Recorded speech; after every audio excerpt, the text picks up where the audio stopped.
जय श्री राम, हर हर महादेव।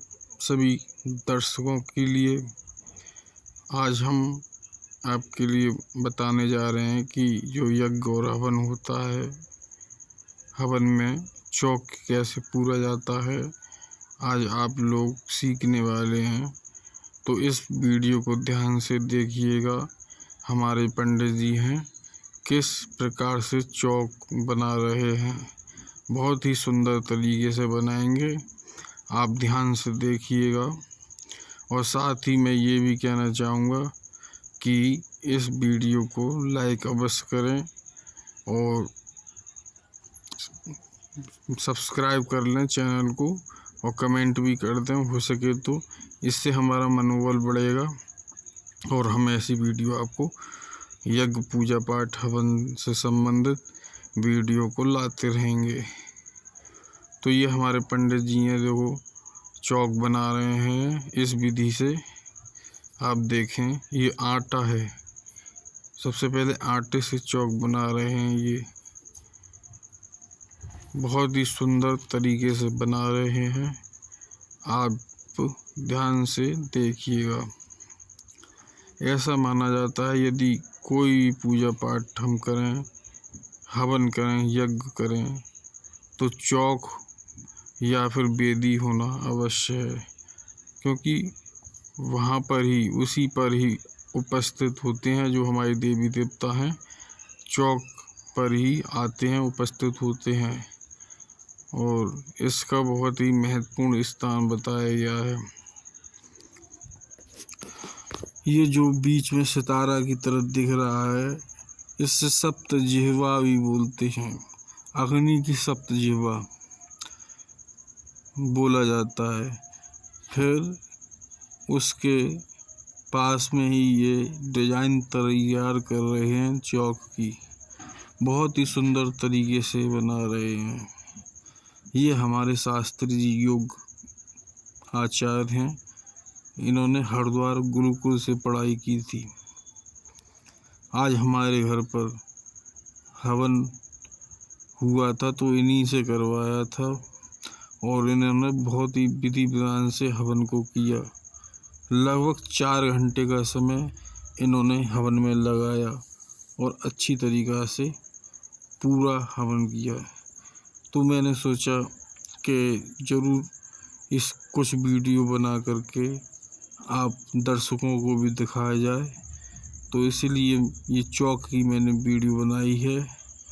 आप देख सकते हैं अच्छी तरीक़ा से। और जो लोग पांडित कर्म करते हैं उनके लिए तो ये विशेष ज़रूरी है सीखना, चौक कैसे बनाया जाता है। और सीखने से ही हमें कुछ ना कुछ मिलता है, और ज्ञान को तो हमें प्रतिदिन सीखना ही चाहिए, और रोज़ कुछ ना कुछ नया सीखने को मिलेगा। इसलिए हमें सीखने का क्रम हमेशा प्रतिदिन ही करना चाहिए, प्रतिदिन कुछ ना कुछ सीखना चाहिए।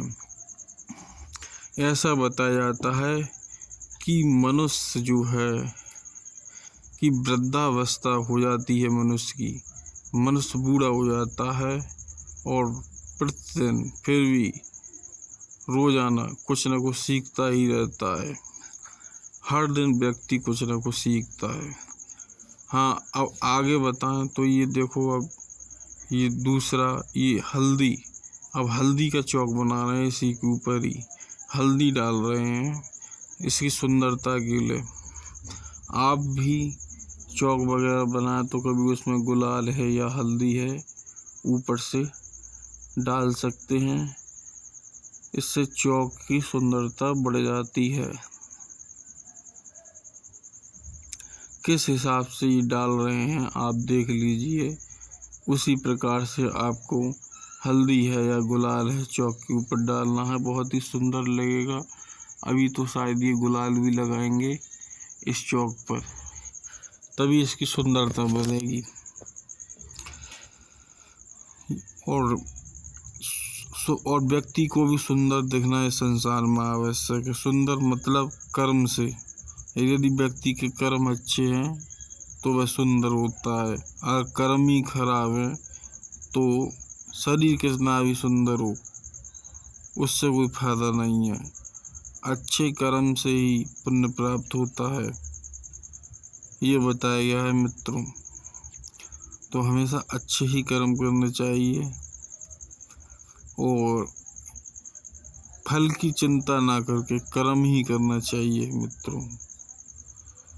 तो आप देख सकते हैं किस प्रकार से हमारे जो शास्त्री जी हैं चौक के पास में हल्दी लगा रहे हैं, हल्दी डाल रहे हैं। इससे बहुत सुंदर लगने लगा है ये चौक।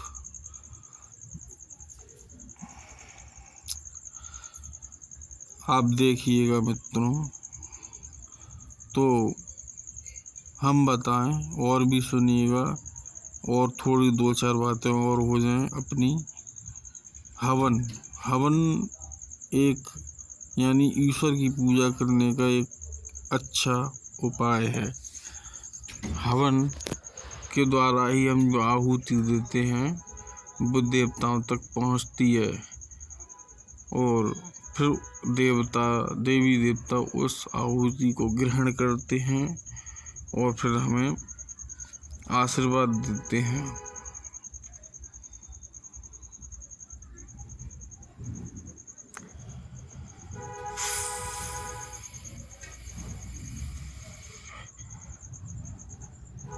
हवन और यज्ञ का इतिहास प्राचीन काल से ही है।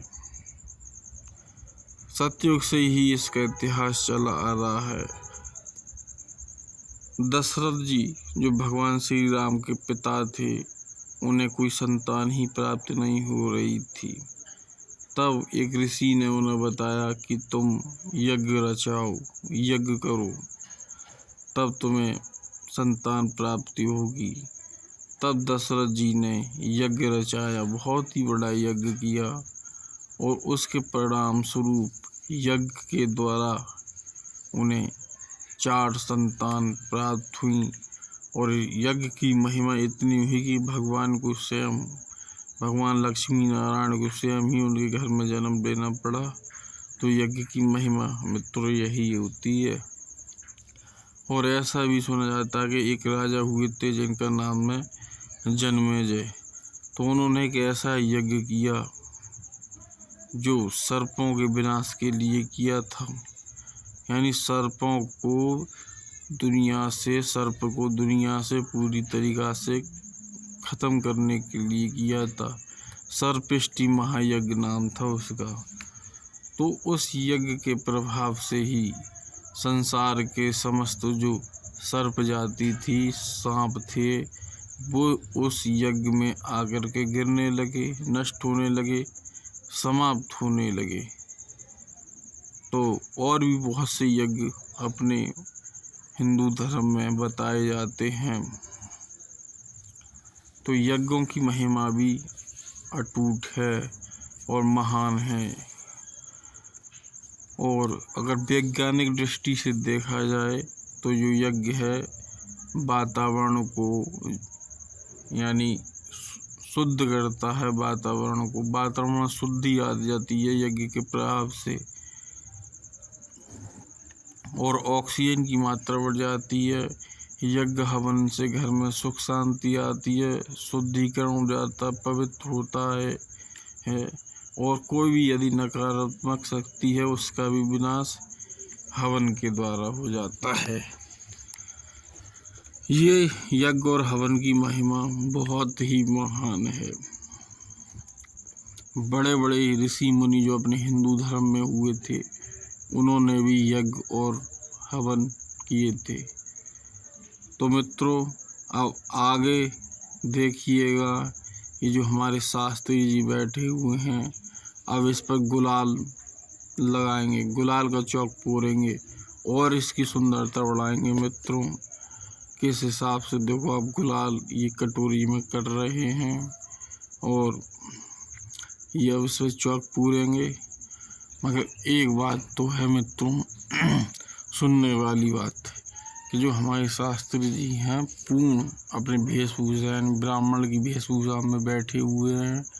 एक शास्त्री आचार्य जी के बिना सिले हुए कपड़े, यानी ऊपर एक साफा है, धोती है, नीचे लाल रंग के वस्त्रों में बहुत ही अच्छे दिख रहे हैं। एक पूर्ण रूप से ब्राह्मण दिख रहे हैं।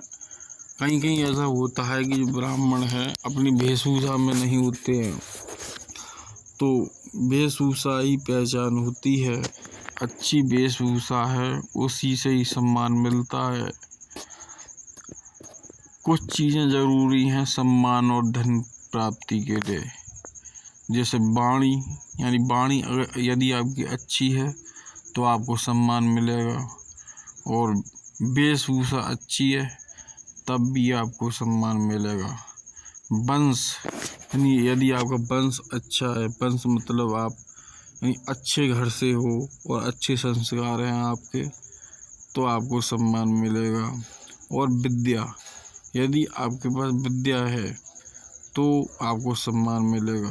विद्या एक बहुत ही अच्छी चीज़ है, एक हुनर है जो हर किसी व्यक्ति को प्राप्त करने की कोशिश करनी चाहिए, और इसलिए ये चीज़ें आवश्यक है। बुद्धि, यानी मनुष्य के लिए बुद्धि भी आवश्यक है।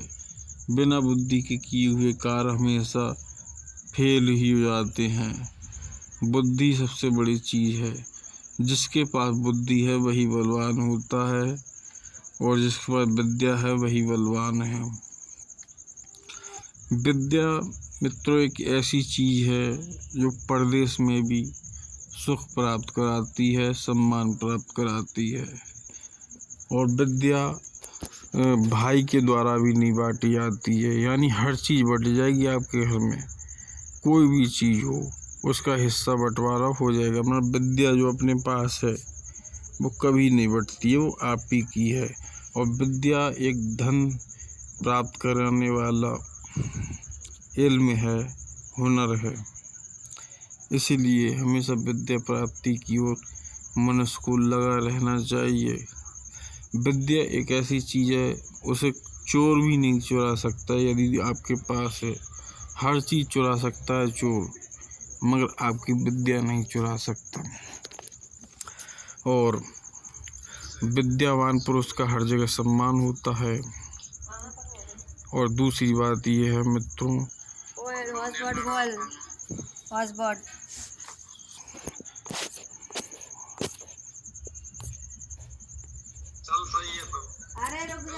और मित्रों क्षमा चाहता हूँ, अभी थोड़ा और कार में बिजी हो गया था। अब देखिएगा मित्रों, इन्होंने गुलाल का चौक बनाया इसके ऊपर ही, यानी 3 रंग डाले, हल्दी, आटा, अब इसके ऊपर गुलाल। बहुत ही सुंदर लग रहा है मित्रों, बहुत ही सुंदर,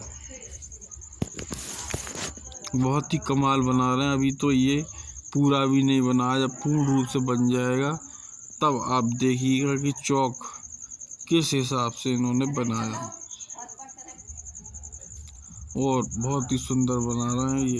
ये जो हमारे पंडित जी शास्त्री जी हैं, ये बड़े बड़े यज्ञों में जाते हैं और प्रदेश में भी जाते हैं, और इनके कार्यक्रम जैसे राजस्थान है, राजस्थान तक भी जाते हैं ये, और दिल्ली है, बिहार में जाते हैं, और उत्तराखंड इत्यादि प्रदेशों में इनके कार्यक्रम चलते हैं। अनुष्ठान है और यज्ञ है, अनुष्ठान है और यज्ञ इत्यादि में ये जाते हैं। तो मित्रों आप देखिएगा कितनी सुंदर तरीक़ा से ये बना रहे हैं, बहुत ही जल्दी बना रहे हैं और सुंदर तरीक़ा से बना रहे हैं। फिर इसके बाद ये हवन करेंगे, हवन की वेदी भी बोल सकते हैं हम इसे। तो मित्रों हमारी बात पहले विद्या पर हो रही थी। तो विद्या के बारे में मैं एक बात और कहूँ, विद्या क्या चीज़ है। मतलब विद्या एक जो है मनुष्य को उच्च स्थिति में पहुँचाने वाली एक टैलेंट है, हुनर है। ये बताया जाता है कि विद्यावान पुरुष कहीं भी जाकर के सम्मान और धन को प्राप्त कर सकता है। देश में चला जाए, परदेश में चला जाए, उसको हर जगह धन और सम्मान मिलेगा। जैसे यदि कोई धनवान पुरुष है, उसका तो बस अपने ही क्षेत्र में सम्मान होगा, जहाँ तक उसे लोग जानते हैं वहाँ तक। मगर वो कोई परदेश में चले जाए अनजान जगह पर, तो वो एक मामूली ही इंसान है, वहाँ कुछ नहीं कर सकता, वो वहाँ फेल हो जाएगा। मगर विद्वान पुरुष संसार के किसी भी कोने में चला जाए, वहाँ पर उसको सम्मान मिलेगा और वहाँ पर वो अपनी जीविका भी चला सकता है। मगर धनवान पुरुष तो बस जहाँ उसके बिजनेस व्यापार चल रहा है वहीं धन कमा सकता है और कहीं नहीं। और विद्वान पुरुष तो हर जगह उसकी पूजा होती है मित्रों। विद्या को सबसे बड़ा धन बताया गया है और विद्या से बड़ा धन कोई नहीं है। और ब्राह्मणों को तो और है, जैसे ब्राह्मण जाति, इनके लिए तो हमेशा विद्या प्राप्त करने में ही लगा रहना चाहिए और ऐसी कोशिश करनी चाहिए कि हर व्यक्ति, हर बच्चा, हर बालक यानी विद्या से परिपूर्ण हो जाए, विद्यावान बन जाए और इस विद्या से देश का भला करे, समाज का भला करे। ये बताया गया है। तो मित्रों, आप देख सकते हैं किस हिसाब से सुंदर इन्होंने चौक का निर्माण कर रहे हैं, बहुत ही सुंदर तरीके से। ये गुलाल लगा रहे हैं चारों तरफ और बीच में देखो इन्होंने जो सप्तजिहा का चौक बीच में बनाया सितारे की तरह, उसमें भी एक बीच में देखो गोल गोल बनाया है। अब देखो ये एक और रंग, यानी पहले वो बैंगनी रंग डाला गुलाल, अब हरा या नीला है पता ना, ये वाला रंग चल रहा है मित्रों। बहुत ही अच्छी तरीका से बना रहे हैं।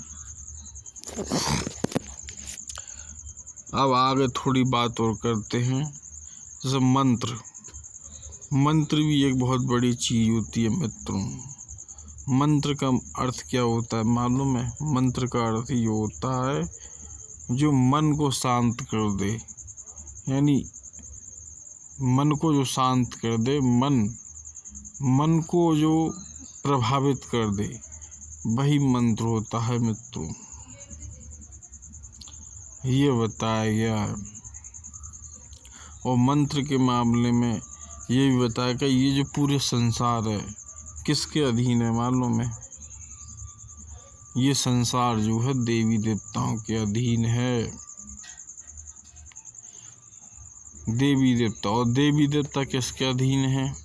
ये जो देवी देवता है मंत्रों के अधीन है, यानी जहाँ मंत्र बोले जाते हैं वहाँ देवी देवता स्वयं चल करके आते हैं। इसीलिए मंत्रों से बने हुए देवी देवता हैं। और मंत्र किससे बने हुए हैं?